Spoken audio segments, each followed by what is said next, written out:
These subversive orders and movements that dictate our lives have one common cause, and that is the mesmerism of our kind and our people. And they use a form and practice known as ritual magic, which in our minds, or the common man's minds, seems to be quite unexplainable and unbelievable. But in actuality, the beliefs and things that they practice are what we call to this day mesmerism. The tetragrammaton.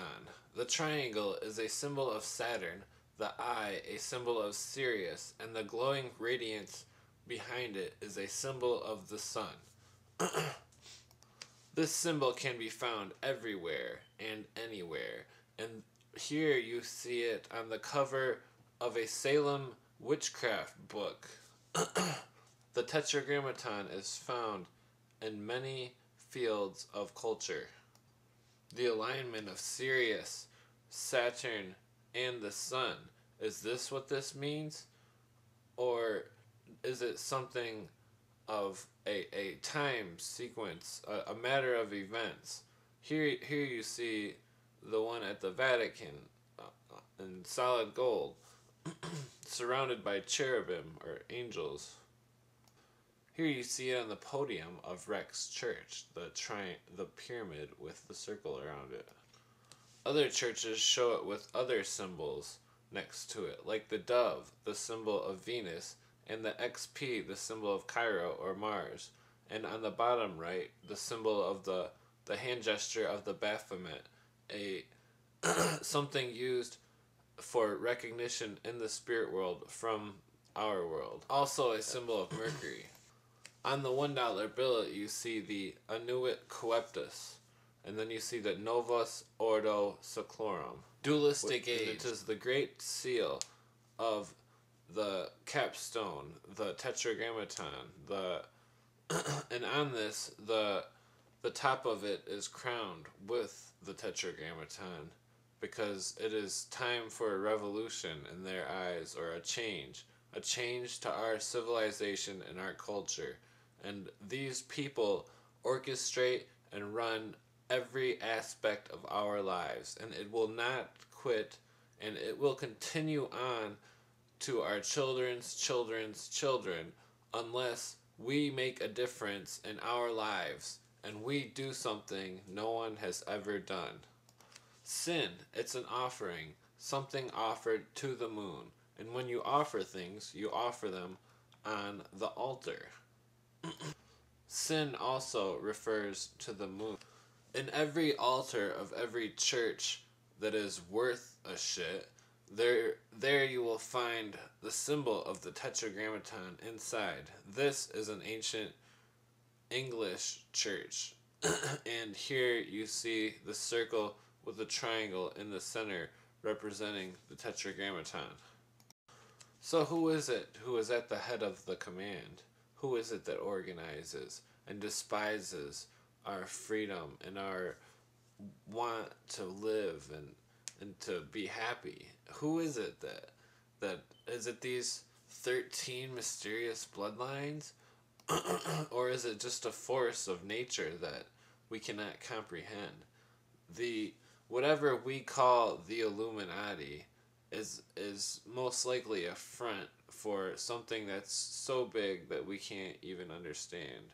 Or else it's something so simple that we still couldn't even understand. Words mean things, and they always will. And this is a snapshot from a Bible, and it was saying that hell actually means the grave, which, because the Bible was taken from the Latin Vulgate. For instance, Noah, us thinking that it's a person, here it's saying that it means rest, comfort, or consolation. This is the esoteric meaning, and when you think that Noah was a person who rode on a giant boat, you're believing the exoteric meaning. In the Bible it says God, Hebrew, Elohim, plural. The Elohim, El is Saturn, and Ohim is like adding an S, making it plural, the Saturns. So, why would they say that? Well, because there are two Saturns, a good one and a bad one. In the Bible, you read about Adam, but here it's stating that Adam is referring to mankind. You also read about something called the Canaanites, and here you see that Canaan is a Hebrew word for a possession. So, when you talk about the Canaanite people, are we talking about people who are owned or possessed? Owned or possessed. A funny phrase to use for this picture.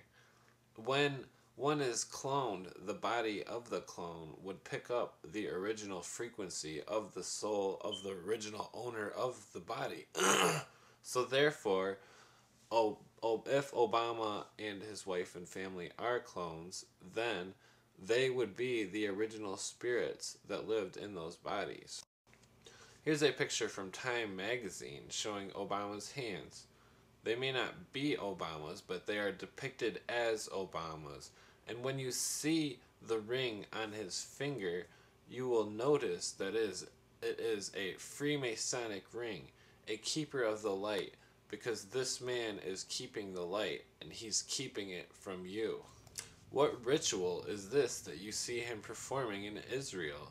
Burning a wreath, the wreath representing the dead, in this altar of madness to which it would appear?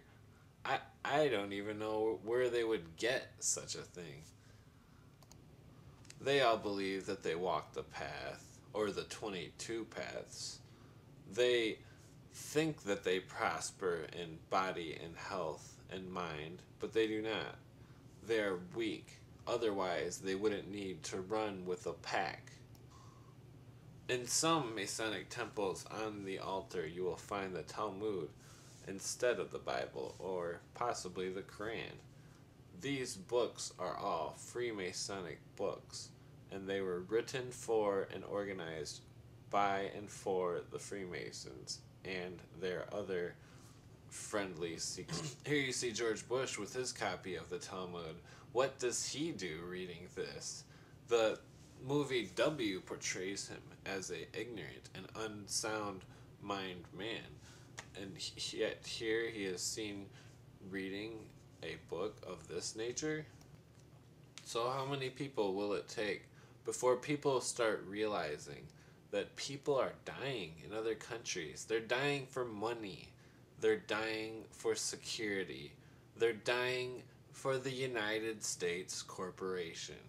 And these people, when you ask a normal person on the street the common consensus reality version of normal, they will tell you that our soldiers are in Afghanistan and they are there sacrificing themselves for us and our well-being.